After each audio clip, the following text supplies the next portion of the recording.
And I'm sorry about that. This is the part two.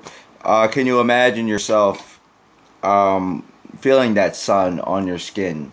And are you there? Can you sense it? And this gets into your scenario of creation. How well and how detailed can you create the scene? How live like does it feel? Is that water moving in a wavy form? Can you hear that waterfall in the distance? And it gets into the area of how far can you take this power of imagination. There's a book by Neville Goddard that's a really good book. The Power of Imagination. It's a really good book, and I would suggest that you, if you want to get into trying to understand how you can use imagination for a skill of acquirement and life molding for just a better way of life. It's a very good book, but because it gets into more than just imagining and daydreaming. It gets into actual practices on the mental field of how to make kind of dreams come true by practice and diligence and practicing on that skill that you have. Imagination often goes very unlooked and underappreciated, when really it's your inherent birth power as a macro microcosm, as a creator created you, your creation, therefore you're a reflection and you can create. And in your mind you can create almost anything. It's a power of how you use it. Can you use that creation and bring what you thought into the world? That's where these people who create new technology and things like that, they see it and they have a knowledge of whatever practice they're in, and they engineer it and then they bring it into the world. And that's how they use their force of creation and their force of will to bring something from mind into the world. It's the same way of living a life and strategically planning yourself to acquire things over time through diligent practice and how you are going to go about it. But like I said, imagine a happy place and in your mind, and you can go there. It's a lot more detailed than that. Just go to your imaginary place. But if you really work on it and practice it, you can make it as lifelike as you can make it feel. And if you do start developing the psychic senses, then you can actually start feeling things. Imagine, this is an example. All right, you're out, and all of a sudden, out of nowhere, you might get a smell of something from a past. Either that could be a spirit guide or somebody who has remembrance of you when you were younger and uses your one of your senses to try to get through to you.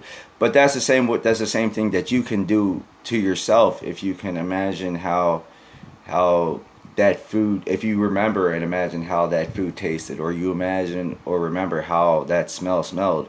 If you can imagine what that sense feels like, then you can reproduce it and in your mind, and you can actually feel it. It becomes lifelike. There's a great power to your mind, and if you do train it properly, you can definitely do some wondrous things.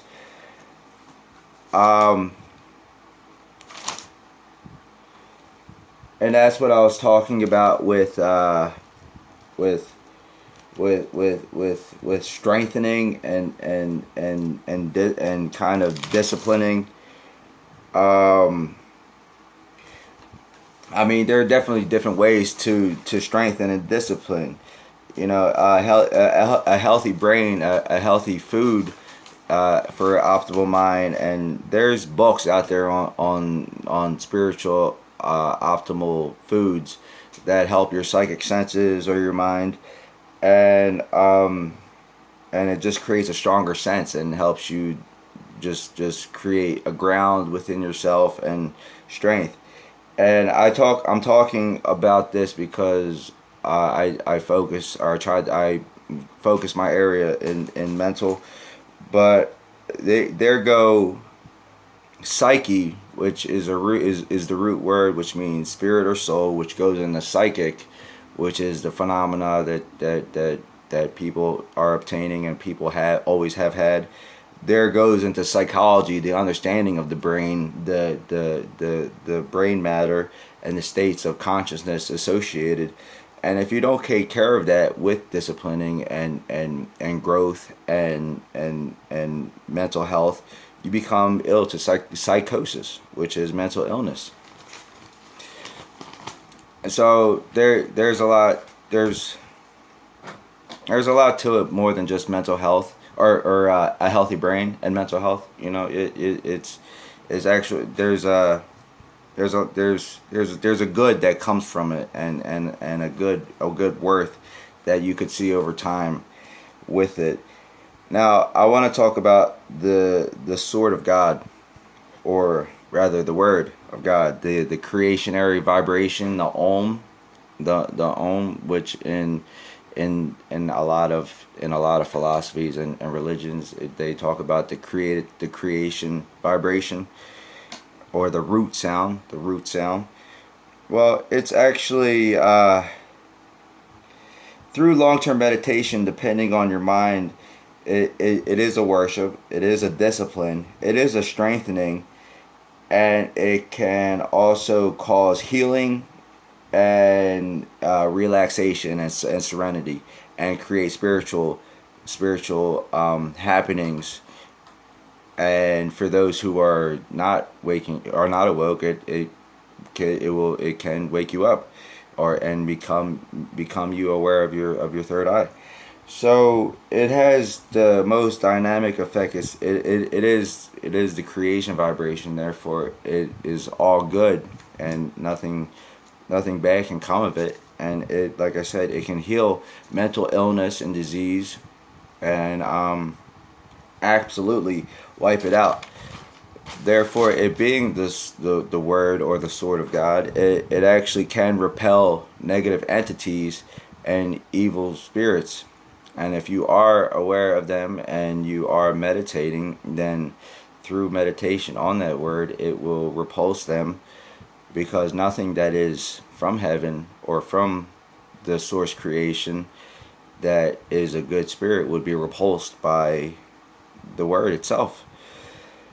And that gets into understanding that it's all to eventually get to a mental stillness. If you're unable to discipline yourself, or calm your mind to a mental stillness, that is one of the greatest way to eventually get there, to become mind. I don't want to say mindless, because you don't become mindless. You become aware and observant, and actually become mindful, because many spiritual things can happen on that level, and your brainwave has changed, and many things could happen. So, like I said, that is in my opinion the word, or the sword of God, and is phenomenal, and many wondrous things can happen. And if you do focus a long time, and you are developed to a practice and spirituality, then you could eventually, through long term, reach the nirvana, or the or heaven, or obtain a state of bliss or enlightenment. This one is called the Divine Reach. All right, mental imaging